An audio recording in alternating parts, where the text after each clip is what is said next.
Et à l'international, c'est désormais un boulevard qui s'est ouvert devant Donald Trump cette nuit. En effet, les Républicains ont obtenu au moins 218 sièges sur les 435 en jeu et gardent ainsi leur majorité à la Chambre des représentants après avoir déjà arraché le Sénat aux démocrates lors des élections la semaine dernière. Donald Trump a désormais les mains libres, d'autant plus qu'il y a une majorité conservatrice à la Cour suprême. Il dispose donc d'une très grande marge de manœuvre pour mettre en application des mesures radicales entre expulsion massive de migrants, baisse d'impôts et des régulations. Je vous rappelle que les membres du nouveau Congrès prêteront serment le 3 janvier 2025, commençant ainsi leur mandat durant les dernières semaines de la présidence de Joe Biden. La passation de pouvoir entre ce dernier et Donald Trump aura, elle, lieu le lundi 20 janvier 2025. Pile dans le mille, en effet, conformément aux modélisations des économistes, l'inflation aux États-Unis a bien rebondi en octobre. Hier, selon l'indice CPI publié par le département du travail, les prix à la consommation ont augmenté de 2,6% en octobre 2024 par rapport au même mois de 2023, un taux annuel conforme aux attentes et en hausse de 0,2 points de pourcentage par rapport à celui de septembre. L'inflation sous-jacente, c'est-à-dire qui exclut les produits alimentaires et énergétiques, est ressorti à 3,3% le mois dernier, un niveau lui aussi en ligne avec les prévisions des économistes. Pour autant, est-ce que ce rapport pourrait infléchir la stratégie de normalisation monétaire de la Réserve fédérale américaine? Eh bien, pour les experts, non.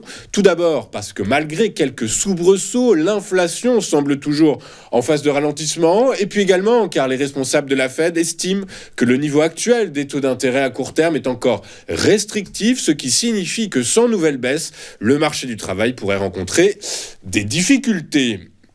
Dans son rapport très surveillé par les marchés, le cabinet de conseil Bain & Company alerte sur la possible chute des ventes mondiales de produits de luxe en 2024. Une chute de 2% sur fond de hausse de prix et d'incertitudes économiques. Le rapport publié hier anticipe même, tenez-vous bien, une chute de 20 à 22% des ventes en Chine, du jamais vu depuis 2008-2009.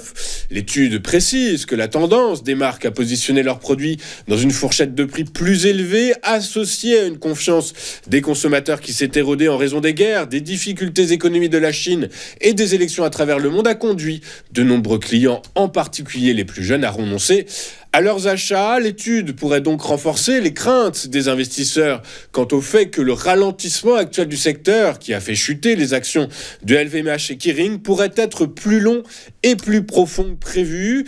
Hier, avant la clôture, le titre de LVMH accusait un repli de 22% depuis le 1er janvier, alors que celui de Kering s'est littéralement effondré puisqu'il accuse une chute de près de 47% sur la même période. En France, plus de 600 parlementaires issus de différents groupes politiques ont signé une tribune contre l'accord avec le Mercosur. Qu'ils soient députés, sénateurs ou députés européens, ils s'adressent à la présidente de la Commission européenne, Ursula von der Leyen, pour lui faire part de leur opposition au projet de traité UE-Mercosur qui pourrait être signé au G20 les 18 et 19 novembre prochains.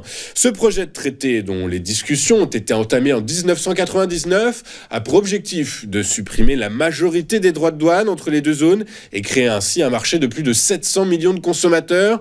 Communément appelé accord viande contre voiture, ce traité pourrait permettre aux pays sud-américains d'écouler vers l'Europe de la viande alors que l'UE exporterait, elle, ses voitures. Mais pour les parlementaires français, au-delà du risque sanitaire pour les consommateurs, c'est la concurrence déloyale qui est pointée du doigt. Seul problème, la France est le seul grand pays européen à s'opposer à cet accord. Or, la ratification de ce traité commercial se jouera à la majorité qualifiée au Conseil européen.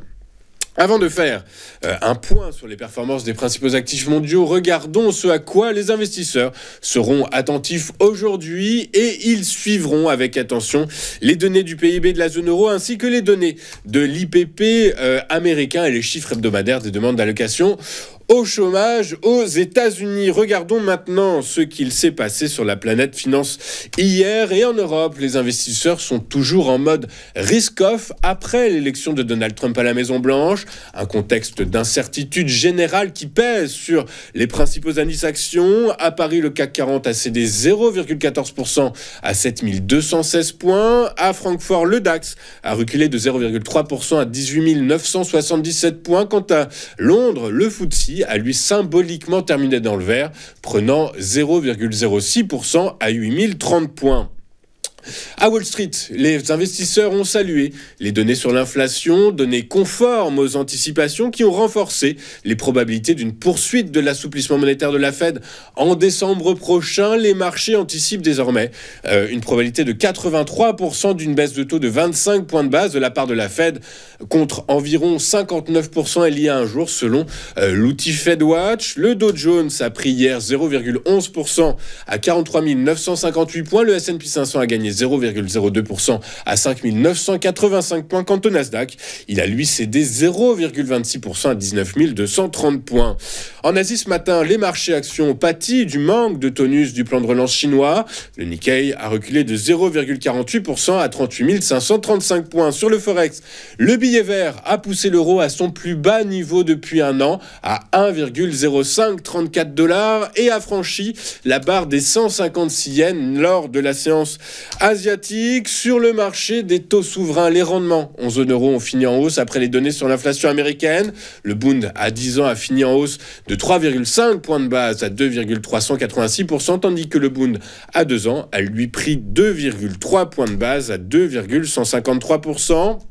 À l'heure de la clôture en Europe, le rendement des trésoreries à 10 ans cédait 2,3 points de base à 4,4098% et celui à 2 ans cédait lui 7,1 points de base à 4,273%. Enfin, sur le marché du pétrole, la probabilité augmentant d'une poursuite de l'assouplissement monétaire aux États-Unis, eh bien, cela a porté les cours hier. La constitution, par ailleurs, de la future administration Trump aurait également porté les cours hier dans la mesure où les nouveaux membres ont tous un discours très ferme à l'encontre de l'Iran. Le baril de Brent de la mer du Nord pour livraison janvier a donc progressé de 0,54% pour clôturer à 72,28 $. Quant à son homologue américain, le baril de West Texas Intermediate avec échéance décembre, il a lui pris 0,45% à 68,43 $ l'unité. Nous allons marquer une toute première pause dans cette édition et juste après, comme convenu, eh bien nous retrouverons Éric Seban et son Chronodax. À tout de suite sur Téléfinance.